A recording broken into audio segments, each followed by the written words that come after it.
வணக்கம். இரவு நேர பிரதான செய்திகளின் ஊடாக நர்மதா சிறையில் முதலில் தலைப்புச் செய்திகள். QR முறை எரிபொருள் விநியோகம் குறித்து அரசாங்கத்தின் அறிவிப்பு. மாகாண சபை தேர்தல் குறித்து அரசு தரப்பின் அறிவிப்பு. மத்திய கிழக்கு மோதலில் முன்னேற்றம் கண்ட பேச்சுவார்த்தை இலக்கில் இருந்து விலகும் கோர்முஸ். இனி விரிவான செய்திகள். மத்திய கிழக்கில் நிலவும் மோதல்கள் இன்னும் முடிவுக்கு வராத நிலையில் எரிபொருள் விநியோகத்திற்கான QR முறை தொடர்ந்து அமுலில் இருக்கும் என அமைச்சரவை பேச்சாளரும் அமைச்சருமான நலிந்த ஜேதிச தெரிவித்துள்ளார். இன்று நடைபெற்ற அமைச்சரவை முடிவுகளை அறிவிக்கும் ஊடகவியலாளர் சந்திப்பில் அவர் இதனை தெரிவித்தார்.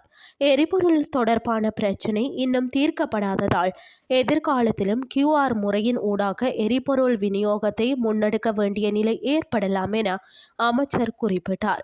எனினும் QR முறை அறிமுகப்படுத்தப்பட்டதன் மூலம் எரிபொருள் நுகர்வு ஓரளவு குறைந்துள்ளதாகவும் மக்களின் அன்றாட வாழ்க்கை பாதிக்கப்படாத வகையில் இந்த முறை தொடர்ந்து முன்னெடுக்கப்படும் என்றும் அவர் தெரிவித்தார். மாகாண சபை தேர்தலை சாத்தியமான வகையில் விரைவாக நடத்துவதே அரசாங்கத்தின் எதிர்பார்ப்பாகும் என அமைச்சர் நலிந்த ஜேதிச தெரிவித்துள்ளார்.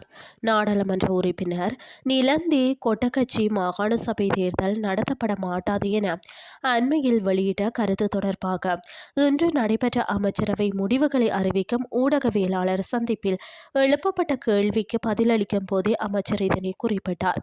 இங்கு அவர் மேலும் தெரிவிக்கையில், மாகாண சபை தேர்தலை விரைவாக நடத்துவதே அரசாங்கத்தின் எதிர்பார்ப்பாகும். இந்த ஆண்டில் நாடாளுமன்றம் சட்டமியன்றி எல்லை நிர்ணய பணிகளை செய்து தந்தால் ஏற்கனவே நிதி ஒதுக்கப்பட்டுள்ளது. மாகாண சபை தேர்தல் நடத்தப்படும். மாகாண சபை தேர்தலை நடத்தப் போவதில்லை என்ற எண்ணம் இல்லை. நாடாளுமன்றத்தில் குழு ஒன்று நியமிக்கப்பட்டுள்ளது.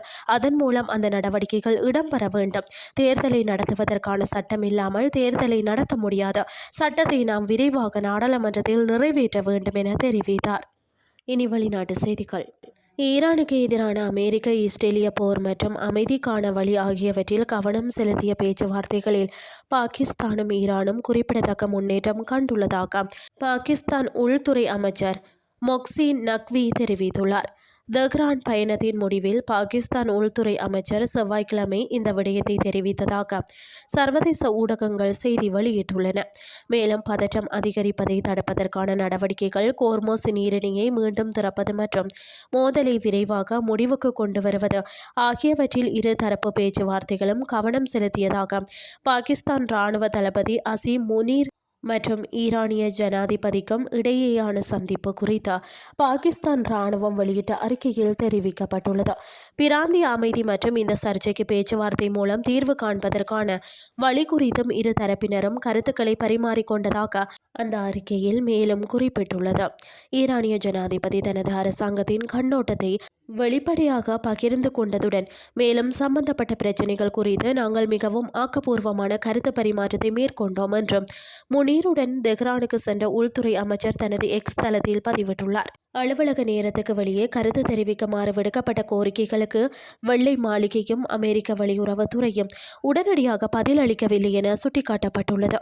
முனீர் தனது தெஹ்ரான் பயணத்திற்கு முன்னதாக அமெரிக்க ஜனாதிபதி டொனால்ட் ட்ரம்புடன் பேசினார் என்று ராய்ட்டர்ஸ் திங்களன்று செய்தி வெளியிட்டுள்ளமை குறிப்பிடத்தக்கது.